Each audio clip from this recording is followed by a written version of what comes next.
Good evening, everybody. John Hendricks alongside Ross Jackson for another episode of Second and Saint. Thank you so much for tuning in. Hopefully, you guys survived the ice Arctic blast that New Orleans is known for and all that good stuff. Ross, you're here in one piece, so I assume you did okay with it. I made it through cold weather. Yeah, me too. I did it. I think I'm paying for it right now. I was telling Ross before the show, I got my nice little hottie toddy right now because I'm having a coughing fit. So, we're not built for all that craziness down there. But how you doing, man? I'm good, man. I'm good. I'm glad to be here with you. And what an exciting, strange day, and what an exciting, strange week upcoming. So we'll see how things go. How are you holding up? Yeah, man, I'm good, dude. So it's the thing is, like, now you're looking at Senior Bowls next week. It's interesting. You got some Saints coaches there. Whether they're going to stay there after the new coach comes in, that's going to be another thing to think about. It just reminds me of Declan Doyle last year, like coaching up the tight end group, and then he's like, "Oh, he's going to Denver." Okay, but man, pretty crazy, I guess I'd say. And like you said, just a very eventful time, right? Like the snowstorm delayed some of these in-person interviews. The Saints don't even get a chance to talk to Aaron Glenn for a second time, an in-person interview. Now they got, Anthony Weaver that they did an in-person interview with, and then they did Mike Kafka, and then they did Darren Rizzi previously. So they're up to 3. They have not done anything with Mike McCarthy yet, but now looking at Saturday evening, if you will, or Saturday night, depending on what time your time zone you're in, Joe Brady's pulling out, and we don't know about what Cliff Kingsbury's going to do right now. Like he already told teams he was going to put on hold, which we said on a previous episode that was great for him. But New Orleans is the only team that's open right now. Is the hair on fire right now? Like what should everybody make of this? Because this is not a good look. Yeah, I think it depends, right? Like if you were somebody that wanted Joe Brady, then hair's on fire at the moment, for sure. If you're somebody that didn't want Joe Brady as the head coach and maybe were, more affixed to a Mike McCarthy or an Anthony Weaver or even a Darren Rizzi, then you're probably right now feeling just fine because that's okay.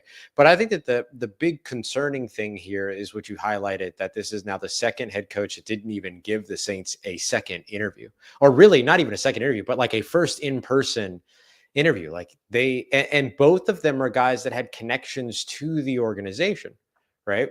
And so that to me is the thing, not the remaining candidate list, because there's still fine and good options on that candidate list.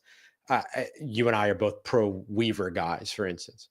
But I think the bigger concern is that the idea of connectivity, the idea of familiarity didn't even get these guys to your city. I think that to me is the biggest concern. Yeah. No, I'm with you. I think it's just really bizarre, right? Like I think that's obviously the thing. And look, we said this on Aaron Glenn at first that he had to say yes to the Saints in the first place, right? And New York, they had a better opportunity. Like they had a better situation for him. I know that's not what some Saints people don't want to hear, but if I'm looking at the Jets situation and the Saints situation, I think the Jets have a little bit more upside there right now. And look, I think for Joe Brady, if this is your only choice, your only destination, I mean, you can just wait it out. Sans what Ben Johnson did. And look, the coaching dominoes have fallen pretty quickly. Like the Liam Cohen thing going to Jacksonville, that went really quickly. Wild situation. Very weird how they kind of skirted the Rooney Rule. I hate when people say they satisfy the Rooney Rule because that is just, we were compliant with it. But, anyways, that's a different conversation.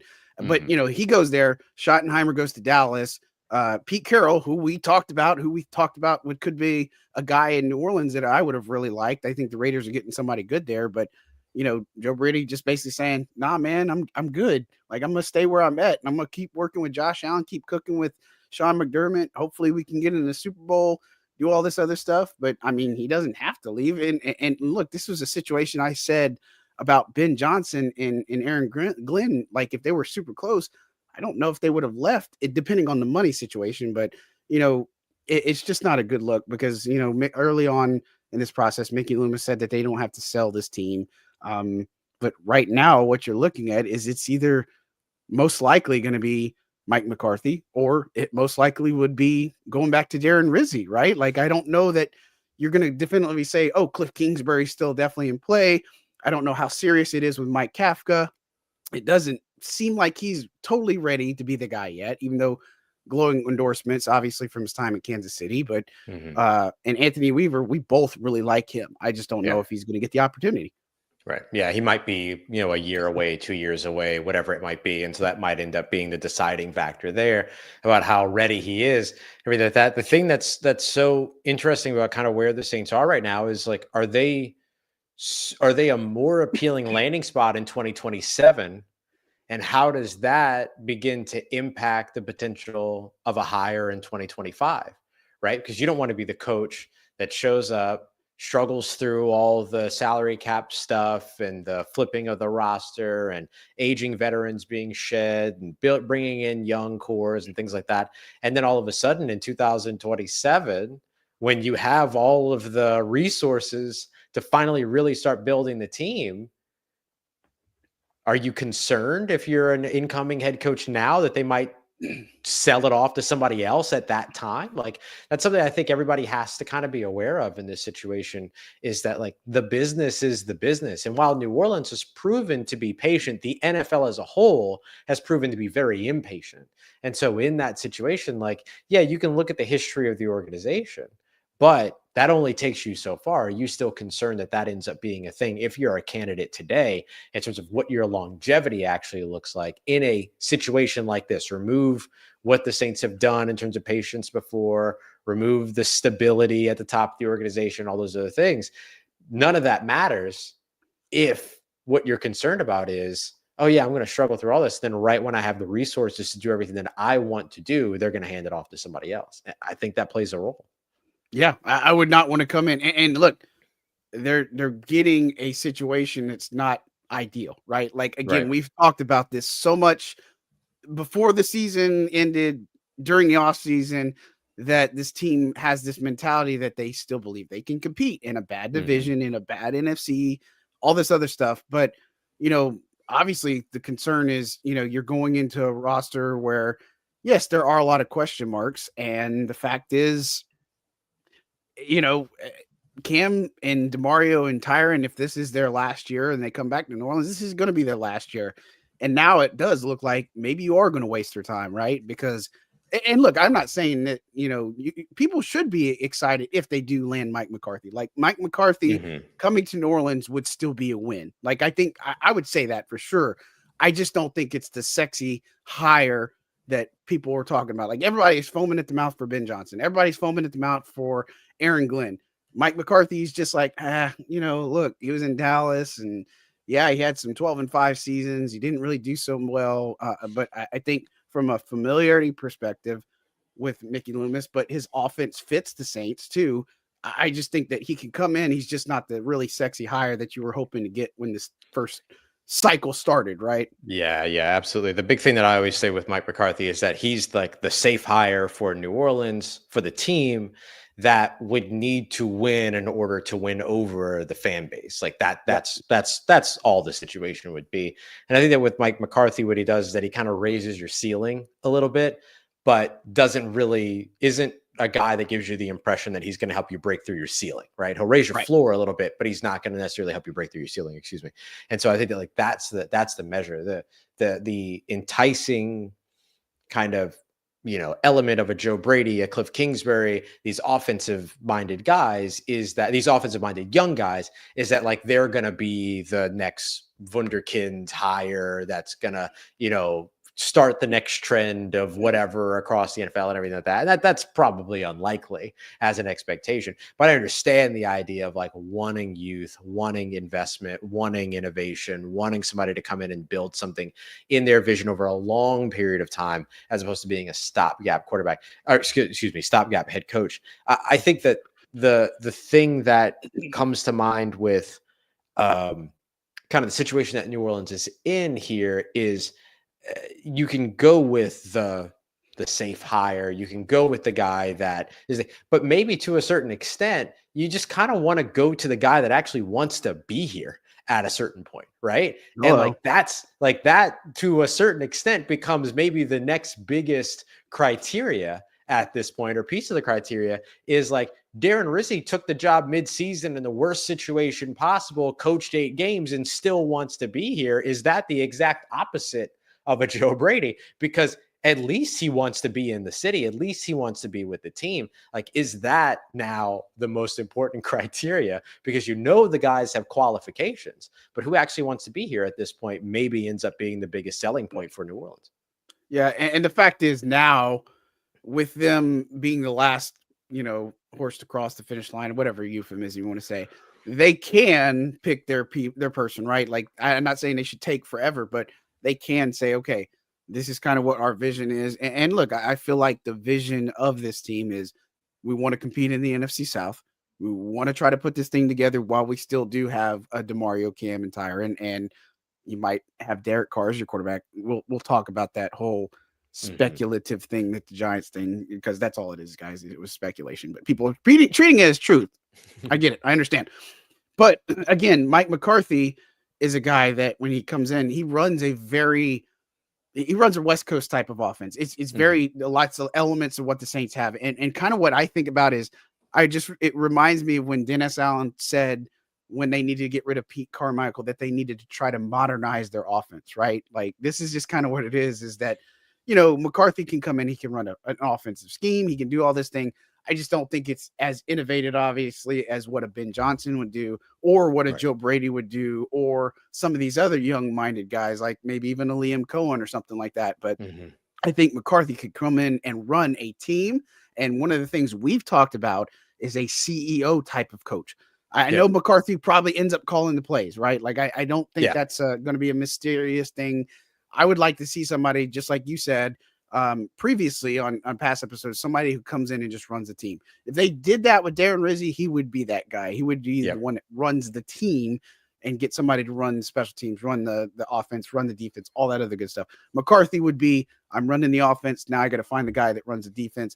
I think he has plenty of connections to get a good staff together. I don't know if I'd say that same with if they got a Rizzi in place. Like, I know Rizzi's got a good track history and some stuff. I worried about that with Anthony Weaver. I worry about that with even if Joe Brady comes in. Like, who's he going to call in his younger guys? You know what I'm saying? Right.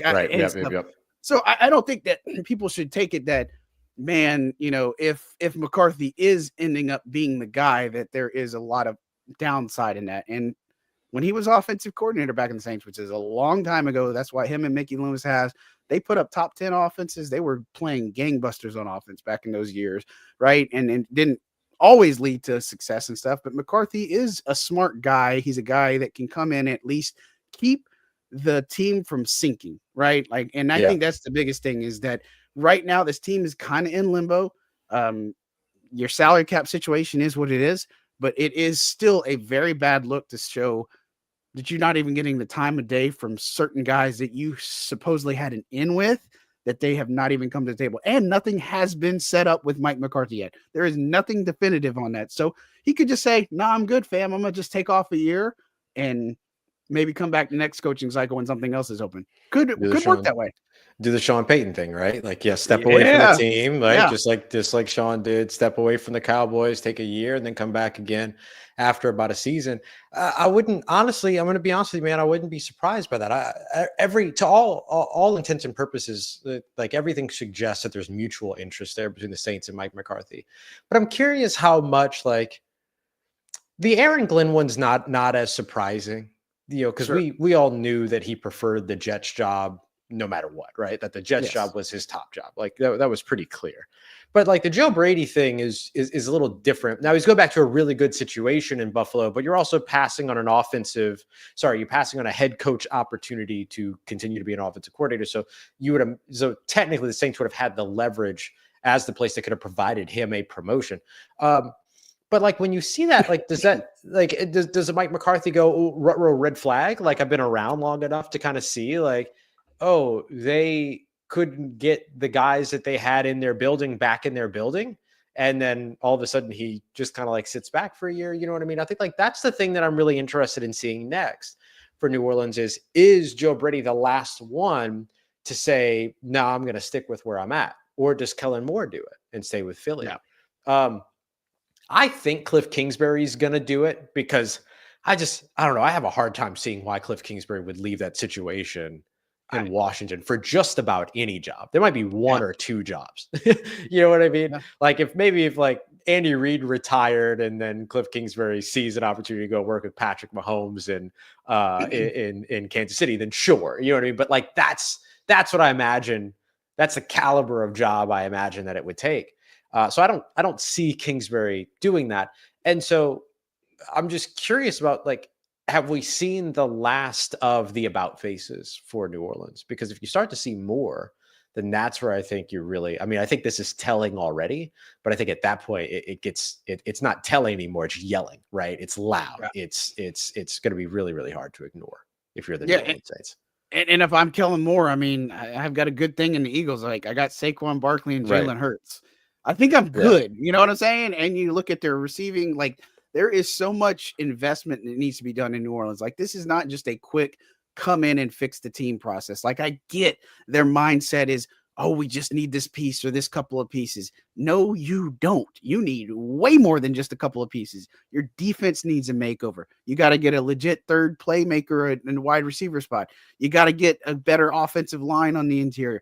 There are so many areas that this team has got to upgrade that I just don't think is as simple as somebody coming in and saying, all right, well, we just got the right coach in here. Now we can go win football games. I don't think that at all because most all of the staff, I mean, Clint Kubiak, now, like he interviewed, with the Browns, they didn't go for him. Seahawks, he had a second interview. Now the Texans job with Bobby Slowick, that was interesting. That tie makes sense. Obviously, he could potentially go to Houston, but we said plenty of times it doesn't look like he's coming back, right? And so I don't know how much of the staff is going to end up coming back. And look, I think if you're a Saints fan, this is really concerning, right? And look, I think there's other candidates that could end up coming to the table. Of course, we've when we did our tier ranking, we put John Gruden on there. I wouldn't expect John Gruden because here's the thing: nobody's talked to John Gruden this hiring cycle, which means I don't think the Saints would even flirt with it, right? Like I just don't think it. If other teams would have said, "Oh, we're going to bring in John Gruden for interview," nope. Same probably could be said about Brian Flores. I just don't know if Brian Flores is going to get a shot either. Vance Joseph could be another one to keep an eye out on too if something doesn't happen, but from a directional standpoint, from where this team needs to go and their head coach opening and stuff, McCarthy seems like the guy, or it's Darren Rizzi at this point. I just don't know if I leave if I'm Kellen Moore. I don't know if I leave if I'm Cliff Kingsbury.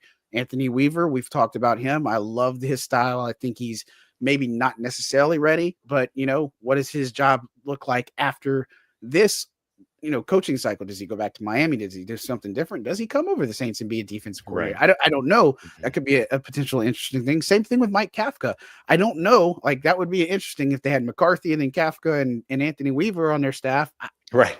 Just saying. I'm not telling you that's what's going to happen, but at the same time, I just think that when you look at all the layers and look at how this landscape is, it really is. Here's your option A, your option B, and holy crap, if you have to go to the other options there, maybe there's really something wrong here. Yeah, especially because you're already down two options, right? Like you've already kind of, I don't think they're at the point where they're scraping the bottom of the barrel here, because I think that would be insensitive to say about guys like Anthony Weaver, Darren Rizzi, and others who are still solid hires if the team decides to go those directions. But I'm curious, like how much further down you can go without adding potential names to your list. And like, you're up against the clock at this point too, because Yeah. after you're done hiring your head coach, you got to fill out all of the assistants and the coaching staff and all those other things. And so like, this is now getting to a point to where if you get too far along here, then all of a sudden it doesn't matter the Rolodex that coach has for potential assistant hires and coordinator hires and stuff like that. If they're not available, they're not available. Like we saw how quickly Robert Saleh went from being a guy that was under consideration in Jacksonville and had interviewed in Dallas to just saying, okay, I'm going over to San Francisco. Like it was the same night that everything else happened. You know what I mean? And so that's got to be the other thing in this equation too, is that there is still a ticking clock if you consider the idea of building out a coaching staff, unless you plan to keep your coaching staff intact. But I can't imagine that there's not going to be some core changes to what this coaching staff will look like in 2025. Yeah. And the thing is, look, Senior Bowl, everybody meets with everybody, right? Like that's just something I'm going to put out here right now. Everybody meets with everybody. So it's not a big deal. So I don't necessarily worry about the head coach not being in place next week by the Senior Bowl, right? But if you don't have anybody a couple weeks before the combine, then I'm a lot more concerned, because then what's going to end up happening is you're going to have a coach that comes in and has to rely on what the Saints say, right? And you may get a player that you don't want, right? Necessarily if you're a head coach. Now, Jeff Ireland, obviously it's not a shot at what they do in the front office, but this is also another thing that we talked about, is now you have 6 heads in this office that are getting the next head coach, and it's kind of like too many Chiefs, not enough Indians type thing. You know what I mean? Like I get the brain trust, but at the same time, I think if I'm a new head coach, I don't know that I want to work with that. Like I don't want 6 different bosses. You know what I'm saying? Like, and I'm not saying it would be that case, but I just don't think so. But I don't think, again, for fans, it's not like, the alarm's up, the red flag's up. I just don't think we've hit the panic button just yet. Now that could be, everybody can be like, no, we have hit the panic button and stuff. I would say that if McCarthy pulls out completely and says, McCarthy's like, no, I'm not going to do that, then I would hit the panic button. I still think there's other good candidates and stuff, but that means probably, okay, well, clearly we'll just go back to Darren Rizzi, which I wouldn't be upset again. at that. I don't hate the whole thing. Yeah. I don't either. I know some people are actually, like, better than don't hate it. I kind of like it. I mean, look, when you get Alvin Kamara endorsing you as the guy, I mean, I think that's pretty good. And I saw some people saying, well, yeah, they said the same thing about Dennis Allen. I don't remember seeing a whole lot of that, like not from Alvin Kamara. I can't, you know what I mean? I can't remember Maybe that. there's some guys, but anyways, so interesting stuff with the coaching stuff. Obviously with some of the other things we talked about a little bit in the Senior Bowl, but before we talk too much about this coaching stuff, this Derek Carr thing that came up. Yeah. I've seen Photoshop after Photoshop of him in a Giants uniform. The bottom line for everybody who doesn't know, or who is just too gullible to just look at something and say, oh, the Giants are trading for Derek Carr. It was just a suggestion that the Giants were going to have everything on the table and then they might inquire. Derek Carr has a no trade clause right now. The Saints have to make a decision on him. They have the 3rd day of the new league year to make that decision. They still have time. Derek Carr has to waive that no trade clause for sure. But if they move on from Derek Carr, maybe, or if they try to figure out a way to trade. But as of right now, it's just speculation. That is not true. Stop saying it's true. I know people want it to be true, but it's just simply not true right now. Yeah. It was a piece that was kind of exploring like what the future of the quarterback position in New York would look like, and as John mentioned, it was speculation. I do think that the speculation sets up the factual conversation that the Saints could hire a head coach that doesn't want to work with Derek Carr. I think that's and so that was the thing that I took, because I took this and I discussed this on Locked On Saints as well. And I did it less as like, oh, this is a report, but more as a like, look, this sets up a real conversation around, let's just say Cliff Kingsbury takes an interview with the Saints, and let's just say Cliff Kingsbury takes the job with New Orleans. The style of quarterback that he's worked with is not equal to the play style of Derek Carr, like by any imagination. You can be the biggest Derek Carr fan you want to be, but he's a different style quarterback than Jaden Daniels.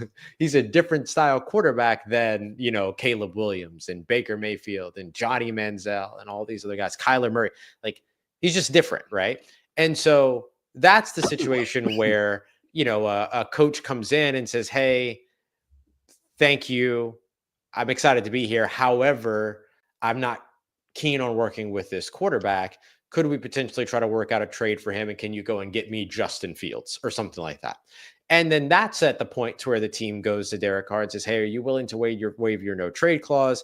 This isn't going to be a good fit in the new offense. So we'd like to make a move. And honestly, like, not a lot of quarterbacks are going to say, no, I'll stick around and play for the coach that doesn't want me. Not a lot of quarterbacks are going to make that decision.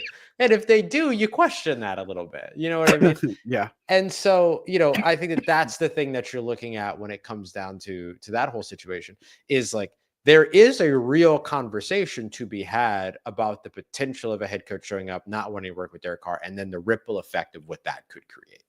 Yeah, and sorry, y'all, I'm kind of borderline dying, I guess, because of my cough that I have. I said that's why I was drinking this hottie toddy at first and stuff. So I apologize if you're hearing coughs on it.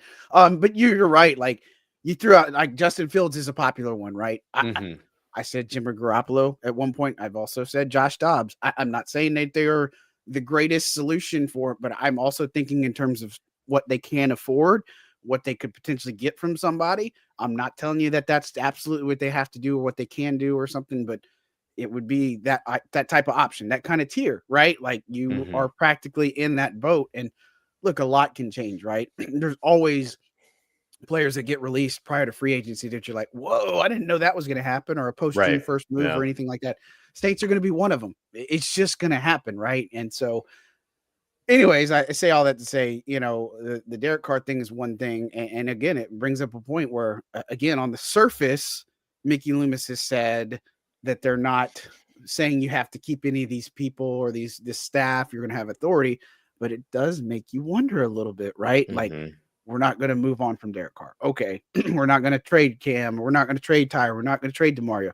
If you're making those types of, I don't say ultimatums, but you're basically saying, here's your guidelines for accepting this job, the deck's kind of already stacked against you, where it's like, okay, I got to inherit this situation no matter what, right? And so I saw something in the chat from Brian talking about running this coaching staff back, which they can. Like, I don't think that there's any realm of possibility. They're going to have a new defensive coordinator. They're going to have new position coaches. They're going to have to do some of these things. Like, if Clint Kubiak leaves to go to Houston, John Benton probably goes with him, the offensive line coach, right? Like, I just think that's probably smart. I think Derek Foster is a guy I'd like to keep around at the running back room. I'd like to keep Keith Williams around. I'd love Andrew Janoko if he could stay around in the quarterback's room. Defensively, maybe they need a fresh start everywhere, right? Like, I know that the players like Brian Young, but for me, you got to develop Isaiah Foskey, right? Like, he's going into bust territory, right? Like, I know he's already been in a couple of years now, but this guy plays special teams and he's his second rounder. Somebody's got to come in here and develop him. And clearly that guy wasn't Todd Grantham. Like, he wasn't teaching up anybody anything. No. So no wonder Isaiah Foskey didn't do anything. And all he did was play special teams. Like, that is baffling that you have a coach that comes in. And look, that's another reason why I like the CEO type coach, because clearly DA just was the keep doing what you're doing. And he had no idea or no pulse on what anybody was doing, right? Like, Cam Jordan's playing 10 snaps. Isaiah Foskey can't see the field. Well, what's your common denominator? Your defensive line coach isn't doing anything. Okay, just like, go do what you got to do out there. Come on, like, that doesn't make any sense. Yeah, that was such a wild situation in terms of all that, because it's like, especially if you're the defensive minded head coach and you're not jumping to fix that situation, and it gets to a point where Cam Jordan's so frustrated by it that he starts to talk about, talking to his agent about a trade after his dad suggests a potential trade. He starts telling the coaching staff, like, Todd Grantham does not talk to me directly anymore. You know what I mean? Like, woof, man. Like, and there's no way that just happened week 9.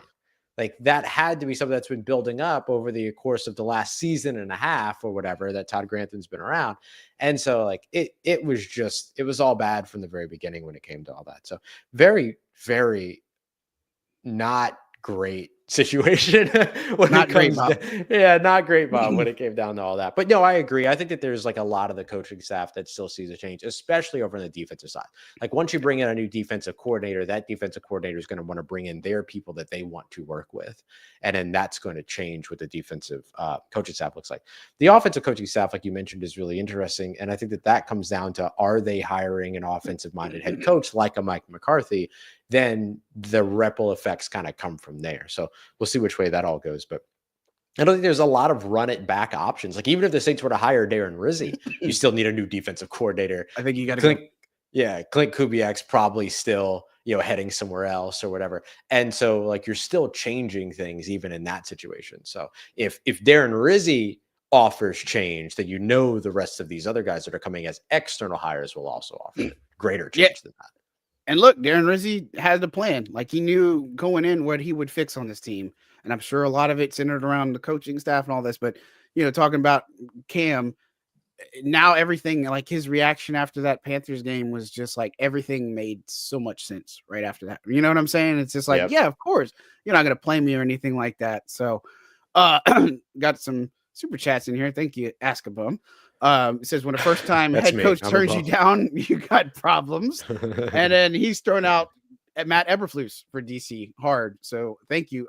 Yeah, it is a bad look, right? Like Aaron Glenn was not a head coach. And look, I don't want to open up this can of worms, but if you think like it's hard for me to envision that Aaron Glenn would go in there and tell Mickey Loomis, I don't want you to be the guy, and make that demand when he's never been a head coach. Like if I was Mike McCarthy or Pete Carroll making that demand, okay.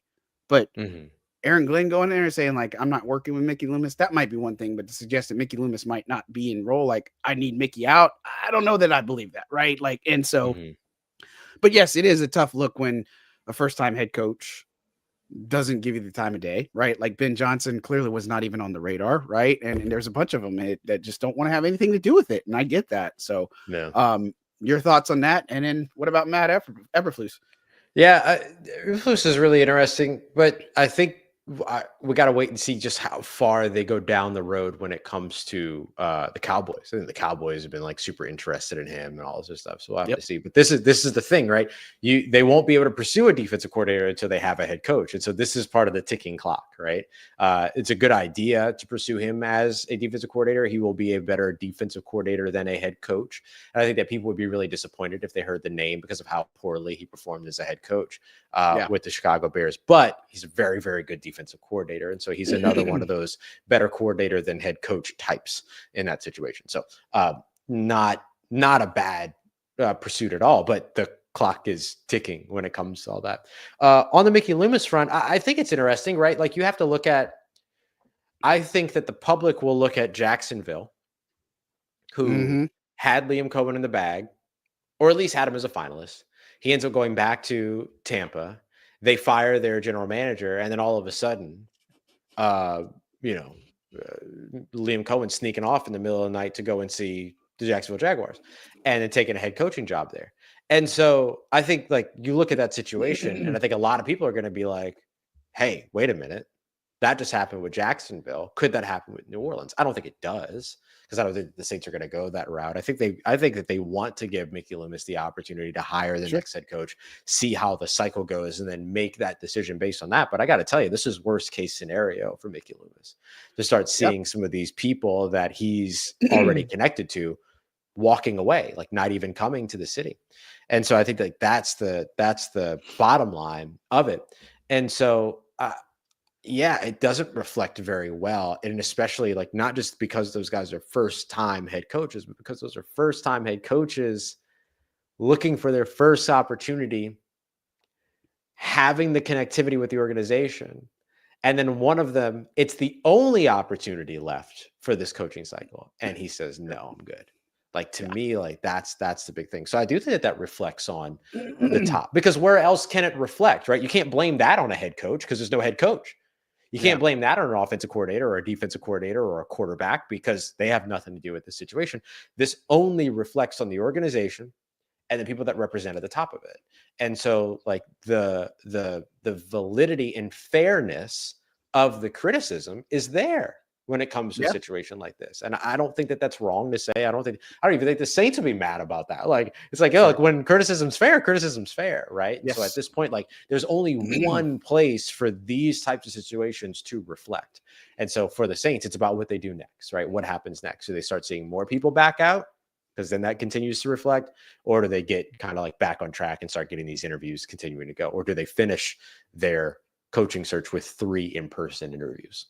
Yeah, I mean, the criticism is valid. It's been valid for a long time, right? Because, again, going back to the Dennis Allen hire, what were you promising? Continuity, that he was going to pick up exactly where Sean Payton left off.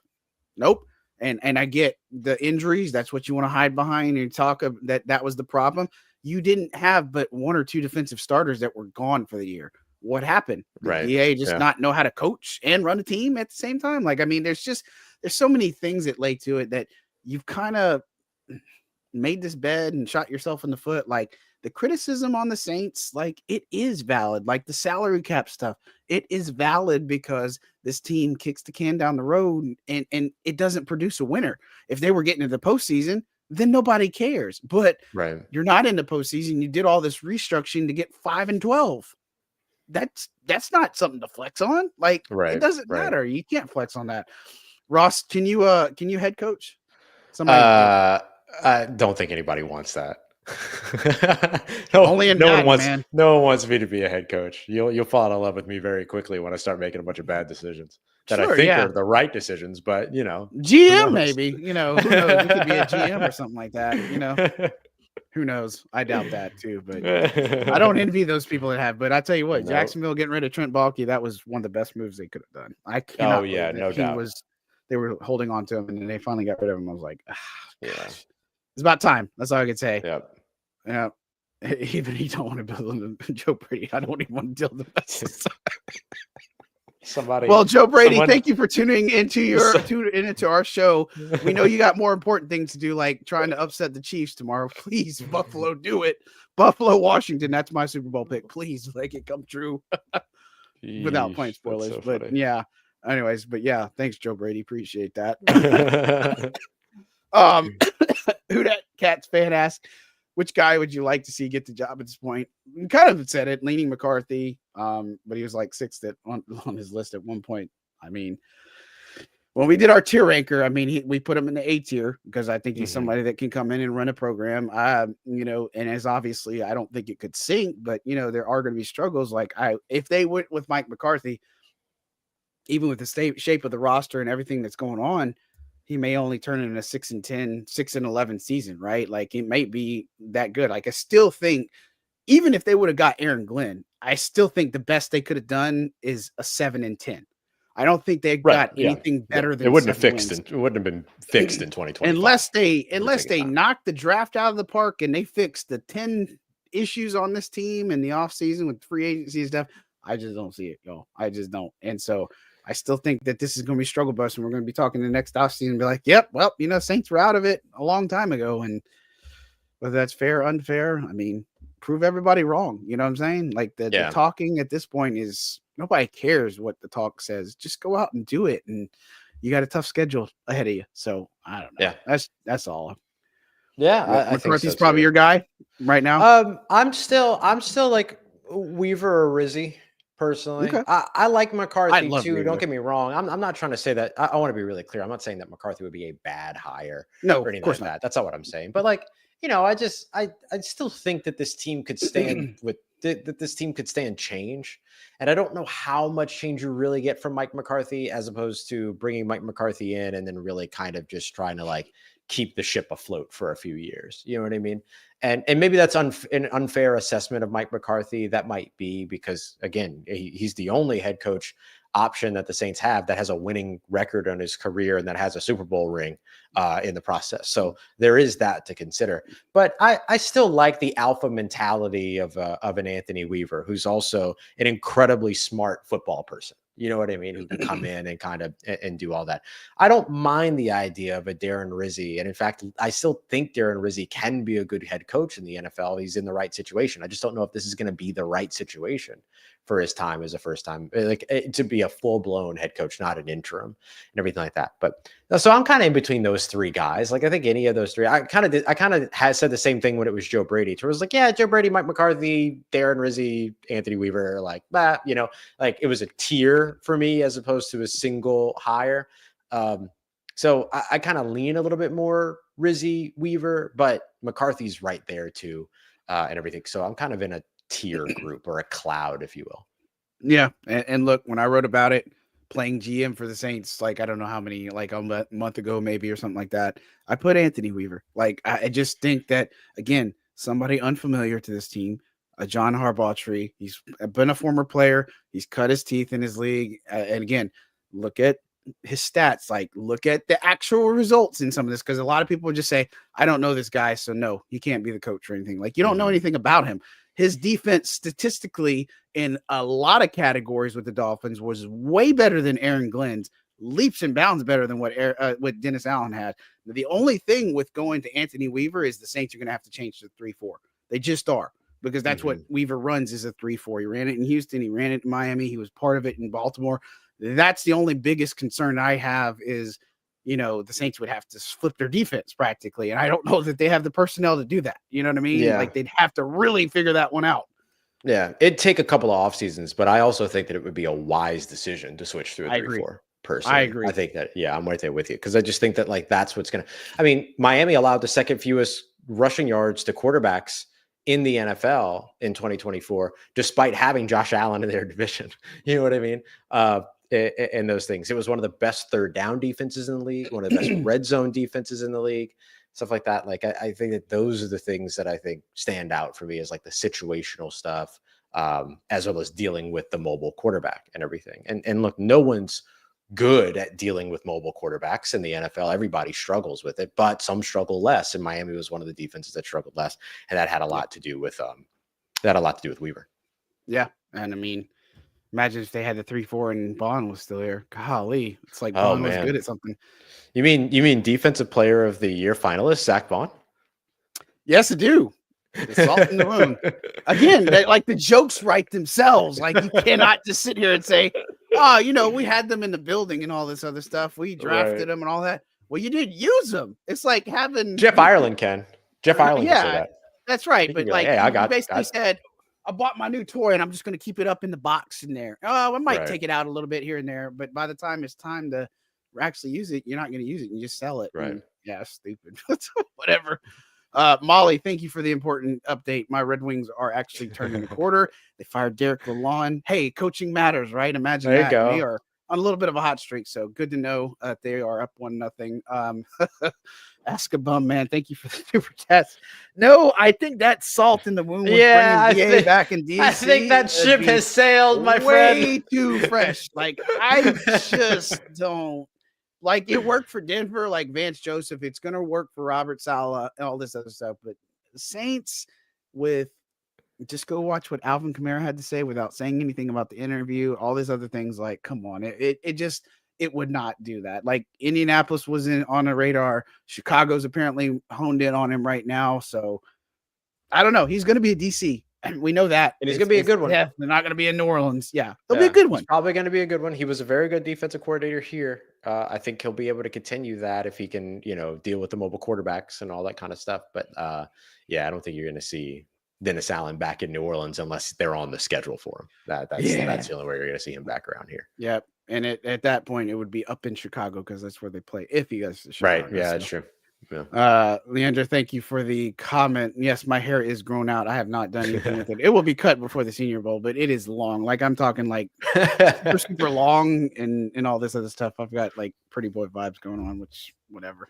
Anyways, well, Ross, we've talked about a good bit on this show, and golly, time flies. We've got a whole bunch of people tuning in. Is there anything that we kind of missed on this thing? I mean, the coaching thing is big.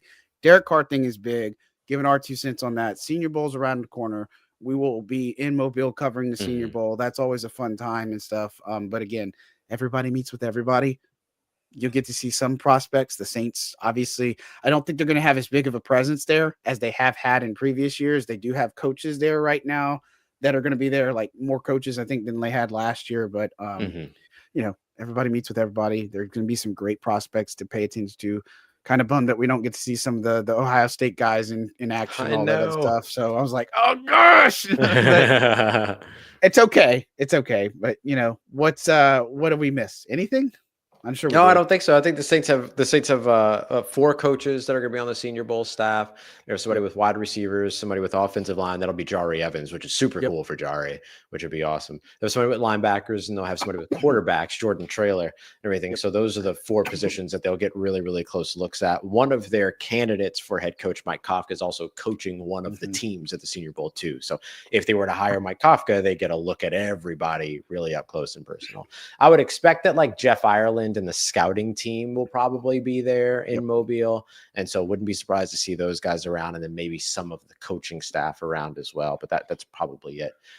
We'll do some stuff from Mobile to kind of keep you up to date with what we're seeing at practices and things like that, what we're hearing, which I think is really kind of the big part of the Senior Bowl, is that it's a big rumor mill.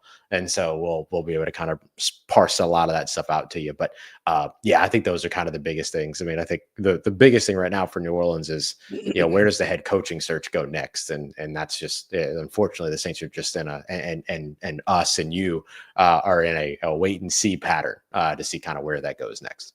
Yeah, 2 years ago is when they traded for Sean Payton, or traded Sean Payton to Denver. I remember that being at that Senior Bowl practice, and it was like, oh gosh, got to go to work and all that stuff. So, you never know what's going to happen, and they're going to be busy on that. And then Mike Kafka, just one other tidbit note, he coached the East-West Shrine Bowl last year, so now it's good to see him move into the Senior Bowl. Again, Patrick Mahomes had really good things to say about him. Same thing with Andy Reid, but again, we'll see. I don't know that's the direction they'd go, and I think what we said on our past episodes, again, don't forget to like, subscribe, but go back to our tier maker episode on the coaches. And we told you why we had concerns about Mike Kafka. And it's not about his character. It's just more about what he did at Kansas City. Was that him, Patrick Mahomes, or Andy Reid? You know what I'm saying? Right. And so again, and he did great that first year with the Giants as an offensive coordinator. They were top 10 in a lot of categories, but the next year they were dead last to bottom of the league in it, and then he got his play calling duty stripped away from him by Brian Dabble. So that's one of those things. Who did not do well with them, by the way. Brian Dabble. Yeah, it happens. One question too before we get out of here. Draft question: if the Saints do pick at 9 or trade out, I don't see him trading out. Mickey Loomis is the GM. I don't see him trading out. Jeff Ireland's still here. They're not trading out. But stick at 9. Who's your most realistic pick there? I'd say position-wise for me, we probably can agree it's either edge or wide receiver. I think maybe. I don't know if I'd say anything else besides that. I'd put corner in there too. If Will Johnson corner would be interesting. Yeah, he got mocked by Mel Kiper on that one. That'd be interesting. Depends if they bring a Debo back or not. I like the visual image. I like the visual image of Will Johnson being mocked by Mel Kiper. I love that. I think it's challenging because here's the other thing, and this is why the draft is so fun. Like, we know who's scheduled to pick 1 through 8, but we don't know who's actually picking 1 through 8. Right. And so that changes everything too, right? Like a wide receiver needy team trades into the top 8, and then all of a sudden Tedero McMillan's off the board at 7 when he could have been on the board at 9 potentially. Then all of a sudden, like, the conversation's different and stuff like that. So it's a little bit challenging, but I think names that I've seen there a lot would be Tedero McMillan, the wide receiver at Arizona, who for me is like the number 1 prospect for the Saints, like on my personal board, Ross's personal. I would absolutely agree. Yeah. So I'd have to put him there. Abdul Carter out of Penn State, although he probably goes very early. I was going to say, if he fell, yes, I'd probably put Carter. But look, last year, right, we talked about, guys like Tuitoi Pelotu and some of these other like edge rushers, Jared Verse and stuff like that were supposed to go off the board in the top 10, and they were still on the board when the Saints were picking at 14 because the first defensive guy didn't go until 15, right? So you never know, right? And like the way that teams trade up and the ripple effects that come from that, and who picks, who doesn't actually pick, who trades back, like that changes everything. So like we could sit here right now in January and say like this player won't be there. I think there's really only 3 players though that I would solidly say won't be available when the Saints are on the board. And that's both the quarterbacks, Cam Ward, Shedeur Sanders, and then Travis Hunter. Outside of that, as far as I'm concerned, anything is possible I agree. for this year's draft. And that's what happens when you don't have like a super like quarterback heavy draft and all these other things. Yep. So yeah, I would say like those names are there. Tyler Warren, the tight end out of Penn State. I'm very anti tight end in the first round, but it's where that you can go. But there's really, really good tight ends in the second and third rounds and fourth round and fifth round that you can also find in this year's draft. Mason Foster. Excuse me. Sorry. Did I say Foster? I said Mason Foster. Oh, Mason. Yeah. Like Mason Taylor. Mason Taylor. Mason Foster. Yeah. Why do I keep saying, man? Golly, I always get his name mixed up. But yeah, he was the guy later. Harold Fannin Jr. out of Bowling Green, Mitchell Evans out of Notre Dame, like Gunnar Helm out of Texas. Like there's a bunch. There's a ton of tight ends in this draft. So yes, absolutely. Yeah. And so that's the way that I look at that. Ashton Ginty, the running back out of Boise State. Like I'm typically not for running backs in the first round, but just watching the impact of running backs over the course of the playoffs and this season, seeing the way that offenses are running through their running backs again as we shift and change and all those other things. And to me, Ashton Ginty isn't just a running back; he's a game changer. He's a playmaker. He's a game breaker. And if I could name three things that the New Orleans Saints need, it's playmakers, game changers, and game breakers because they don't have any on their roster. And so that's one of the reasons why I would highlight him too. So, and then there's the edge rushers and stuff like that. So like there's a lot that you can do at 9. It's going to be hard to do it wrong. You can do it wrong, but it's going to be hard to do it wrong in this year's draft. Yeah, I don't disagree there. Sonny asked about all line. I don't think I think tackles are fine. Interior, I'm not using a 9th pick for interior. Right. Guy. It's not. Yeah. I think I can get somebody in the second round for that. Just to answer that one. Rex, we answered that about McCarthy sitting out a year. We did talk about that earlier in the pod for sure. So definitely. Rex says your hair's on fire, Ross. But wait a minute. Yeah, I don't know about that. Man. Let's see. A good question before we do get out of here. Is there a coach hire that you would instantly consider a fail? John Gruden. Yeah. Price is right, losing horn there. Yeah. I'm sorry, but like you were just not in a situation to handle that baggage. You know what I mean? Like you're not in a situation to navigate that. Yeah, you don't want to pile on. You don't want to pile on to your already bad look from the outside looking in right now. You got enough. You just don't. You got enough going on. Yeah. Well, Ross, I know we're going to be in Mobile and all that good stuff, but what you got coming up on Locked On and Louisiana Sports as we kind of wrap up here? Yeah, so starting the Senior Bowl previews as soon as the head coaching stuff stops and calms down a little bit. I think that the other thing, I just dropped a list of 40 prospects that I'm going to be watching at the Senior Bowl. As much as you can watch 40 prospects over the course of 6 practices over the course of 3 days, like don't get me wrong, but like there's a lot of really, really good talent as the Senior Bowl continues to get better and better and better every year. No surprise there. Yep. But a lot of really, really good talent here, and so. So I think like that's going to be the focus moving forward, is going to be looking at that. And then the other thing I want to look at too is what does it mean for the New Orleans Saints to hire somebody short-term and do a short-term kind of reset in order to be able to sell later for a rebuild? I kind of want to explore that possibility. It's a crappy one for whoever is the guy that gets hired, the guy that gets hired first, but it's a realistic thing that we've seen across the NFL. And so could the New Orleans Saints go that way? So we'll see. We'll see. Yes, definitely. Yeah. So what you got coming up? Well, just, again, we're looking at a little bit of everything. I'm still doing my off-season outlook pieces over there on SI, which, I guess without letting the cat out of the bag and stuff, some things are going to be changing at beginning of February without giving away too much information. So stay tuned for that announcement very soon. Very excited about some of that stuff that's coming down the pipeline. But obviously still be kicking here, doing a whole bunch of things. But until February, that's kind of where things are going, is continue business as normal. And obviously going to look at some Senior Bowl history and put together a cloud of players that I really want to keep and hone in on there. And then before you know it, we'll have the HBCU Legacy Bowl. The Super Bowl is going to be in town. There's going to be a lot of stuff there. And the Combines at the end of the next month. We're, a month away from the Combine just about.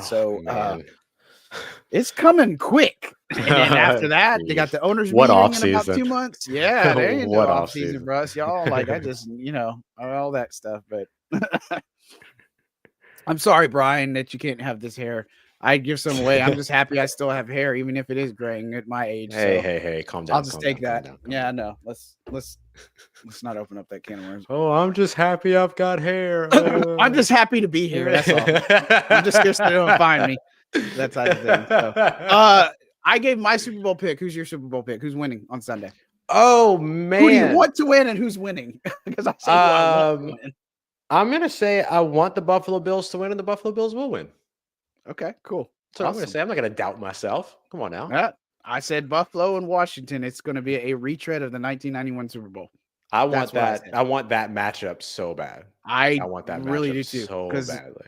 I just think that we don't need to see Philadelphia in another Super Bowl. Y'all have had plenty of success in time. It's time for Washington and Jaden Daniels to continue to solidify his rookie year. Tooling for Team Jaden. And then as far as Buffalo, no three-peat. Come on. It's got to stop, right? Like, I think Buffalo can do it. I think Josh Allen can do it. He can solidify his MVP status, all this other good stuff. But that's who I'm rooting for. That's who I think. That's who I say is going to be. You know, and quote Waterboy. That's who I say is going to be. All that good stuff. But man, Ross, I appreciate you hopping on, obviously, to do the show and stuff. And guys, thank you for putting up with me and my tuberculosis. I appreciate you like navigating this cough. Yeah, I sound like a smoker, but I don't smoke. But guys, thank you so much for tuning in and all this good stuff to Second and Stage. Don't forget to hit the like, subscribe button, give us some support. A lot of off-season content coming. And again, I promise you want to stay here. A lot of cool things coming down the pipeline. Some stuff I just can't say, but will be coming soon enough. And Ross and I got some really cool stuff coming up that we can't say, but soon enough. It's coming. Yes, it's coming. Appreciate you guys. Y'all have a great night, and we will talk to you very soon. Enjoy your Sunday of football, and we're getting warmer weather, so enjoy that too. Oh, have a good one, guys. Love you.